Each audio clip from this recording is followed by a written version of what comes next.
let's talk about that Street Fighter action, because we've been having some interesting discussions, some debates about how we do our events and what value and what entertainment we provide the FGC. Because for a long time, the open bracket double elimination tournament was king. It's still king today, right? It's what the foundation, the bedrock that the FGC is founded upon, and with good reason. Anyone can show up that day, play their best, and earn the title of champion for that tournament. However, is there room for more in the FGC, and is there a need for more in the FGC in terms of scope of events and different types of events, such as, I don't know, FGC fight card style events, exhibition matches, first to tens, things of that nature?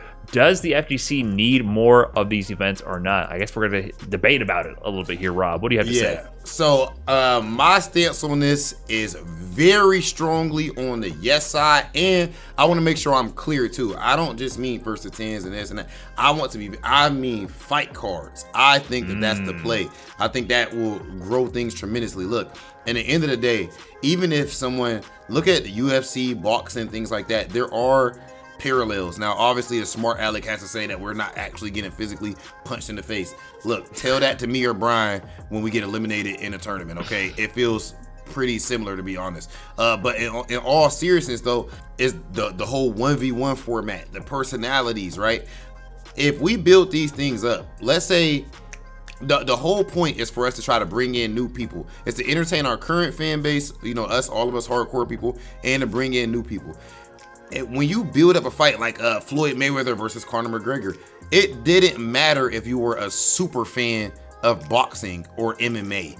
You wanted to watch it because in the end of the day, it was built up nice. Trash talk is entertaining. Storylines are entertaining. So I definitely propose that we do things like, remember Body Count Fighting? The type of events that they had going on there, for example, actually building up these fight cards, having a live audience and everything. Another thing I would bring in there is, don't be too scared off FGC, but optional, of course, you don't got to pay for it. Pay-per-view. First, have proof of concept for a while, right? Scary proposition there, Rob. Scary proposition. Keep it free at first and everything. Make your show people how fire it is, and then have some type of pay-per-view, man, where people can catch it live. And we just saw, maybe this is a lesson to blow some, because I know I'm the loud American guy, but I'm pretty sure it was actually Japan, if I'm not mistaken, who was it last year or the year before. They actually had an event with pay-per-view. I think it was the Street Fighter League finals or something like that. But there was literally a pay-per-view event over there. And hopefully it went well for them. But a lot of times we talk about, how can we make more money for the players? How can we? And of course, there's not only one answer, but fight cards definitely will go a long way. And this does not require, this is something that some people might be scared of, but it's a fact. How many times, Brian, have we seen Twitter, have we seen the FGC as a whole, glue our eyeballs to the screen for two players having a feud or a money match that were not necessarily that good? They're not even the best players. But of course. The same day when that happens, right? Let's say instead we could have gotten a calm, nice match between Adam and, I don't know, name a godlike player, Luffy. I don't know, whatever godlike player, right? Well, that's a bad example, because I do want to see Adam Luffy because of what he did in the NA versus EU 10v10. Right. So, well, you know I what I mean. You're getting at, though. But yeah, right. Just Adam versus Mina. Two great players without personal stakes behind. With no stakes, right? Or instead, you can give me. I'm not even look. It's no neutral. I'm gonna keep it a buck. All right. We had Espada versus Stack Bradford. Now I know some of you guys might know who it is. Some people do. Shout out to those guys. Follow their content. The fact of the matter is, a counterexample of Destructive versus all of Texas.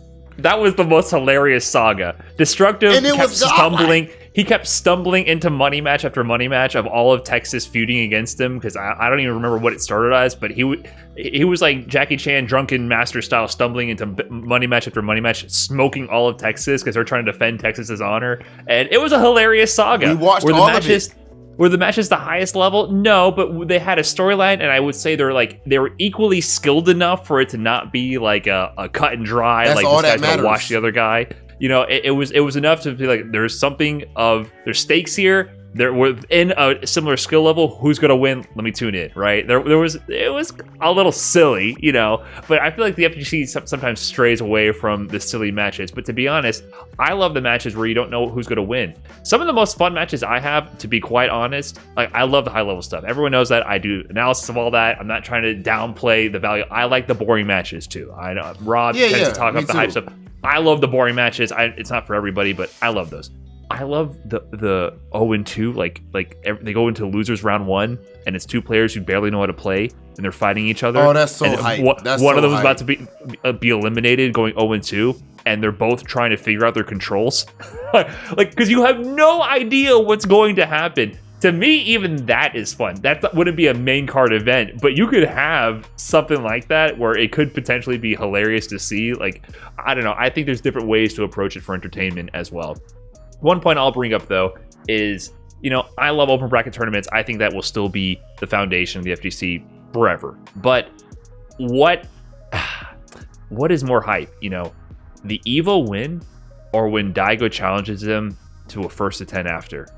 You know, there's like the secret final boss matches. How many times have we seen people win Evo, then Daigo says, "Oh, that's great. Come play me in a 1st to 10 and see what's up." And then he schooled Evo champion after Evo champion for years. I haven't seen it as much in the Street Fighter V era. I kind of hope Daigo calls out Kawano for doing too much work in Japan. You know, he's salty about the season finals in Evo. I would love to see that. But those kind of events are legendary in the hardcore FGC. It's kind of like that underground vibe. Like, yeah, you have the title, but can you beat the master when he buckles down for one opponent? You know, there's different ways to approach it and to add value and get eyeballs in the FGC, and we don't have that much of an infrastructure to capitalize on it. It's kind of ad hoc, someone's stream here and there. So yeah, I do feel like we're missing out on value. Like, there's room for so much more. Like, I feel like the FGC gets scared of like removing the focus or taking away, but there's room for so much more. Like, we have so much more room for different styles of events that would just add to the value of the FGC and the experience of the FGC for more people. I agree, bro. And I think at some point we got to be adults, man. Like, if this is what there is nothing wrong with saying that I want to be married exclusively to this grassroots, you know, type of, fine, like, let's do that then. But if that's all we want to do and that's the primary focus, let's please stop making these tweets about how we want to make more money and we want to do this and that and we want to grow, because you don't grow by just sticking to only grassroots stuff. And also, I would say, as far as the fight card thing, the grassroots stuff that we all love, the hype, the trash talk, the non-esports and all this, that's what sells fights. That's what will make people want to tune in. So be as grassroots as you want. Right, but it could also be natural. Like, the one thing I'll counter with that is there can be boring, exciting fights. Kawano and Idom is an exciting fight because of the stakes behind them. They're two chill-ass dudes. You don't gotta talk trash to build it. Idom does nothing besides he's carrying the weight of the USA. So the stakes of him is carrying a region, even though the burden he doesn't want to carry. Even that adds to it, right? Idom doesn't want to carry the burden of the USA. He's just playing for himself. USA sucks. He's NA's free, right? But he's still doing it. He's forced to, just by circumstance. Kawano is the young up-and-comer from Japan who stopped the momentum of Idom, right? That alone is a story for two people. Personality-wise, they're very relaxed, respectful. They never do anything. You never see Kawano popping off like crazy. Idom never pops off at all, barely. Super chill. That alone would be a fight card. And we can have huge fight stakes. We can have fight in real life. These fighters don't promote their own fights all the time. You have fight promoters. Right. You know what I mean? That like can build it up. The play and the stakes speak for itself, right? So there's I just want to bring that up because I think people would they just think everybody got to be talking trash the heel, like it's going to be nonstop phony trash talk. I think there's room for the WWE style, like lean into it and have fun. Like that's fun too. That can occur, like two people doing a bit. You know what I'm saying? Like I think there's room for that as well. There's also room for the heavy hitters who naturally have real gravity and stakes to them because they're just gods of the game. You know, like that is naturally occurring. We could have more events like that as well. And and the other thing I want to bring up, open bracket tournaments give us those storylines. We are given storylines and then we don't embellish on them or we don't capitalize on them as much as we could. Like how is people want to see the story continue. Just a kid Chris TCH at this point sells tickets. Sorry, it sells tickets. let Just a Kid versus Chrissy CH the first to 10. They don't have beef or anything like that, right? So everybody who's scared and all this type of lame ass stuff that everybody is like, you don't got to be scared. They don't have any issue. However, they just had that amazing like instant classic match. And they had the whole Midwest versus West Coast situation too. And so they're young and they're new. And there's so much story behind that. The story writes itself. It writes itself.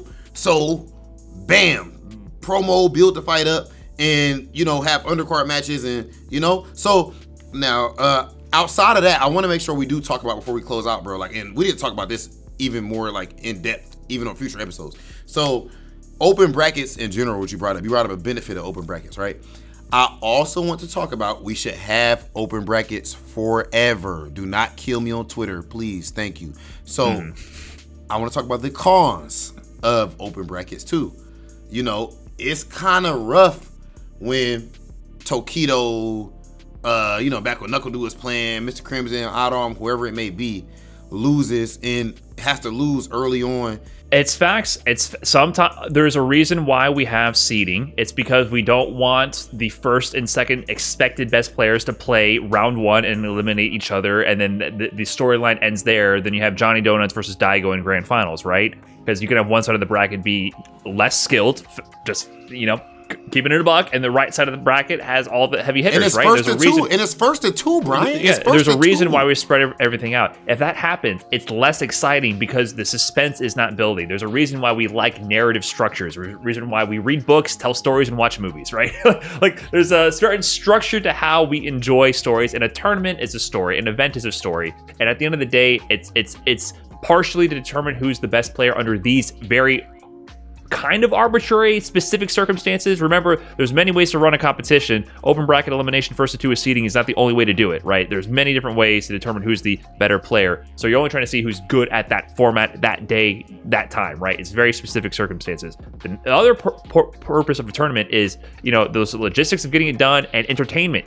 It's entertainment. Yeah. Why do we do it? Why do we do it? There's competition, there's entertainment for everyone else. People go to these events just to watch them. Yep.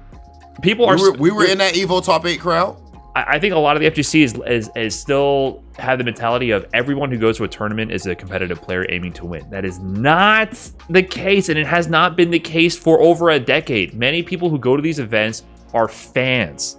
They're there to enjoy the show. They might enter the tournament for a giggle, for a laugh, to see how, or to test themselves. They're trying, but it's not their main aspirations. Their main goal there is to have a good time, right? And I think focusing only on open bracket tournaments means we're not filling that need as much as we could be of the spectacle of fighting games and showcasing the players as well.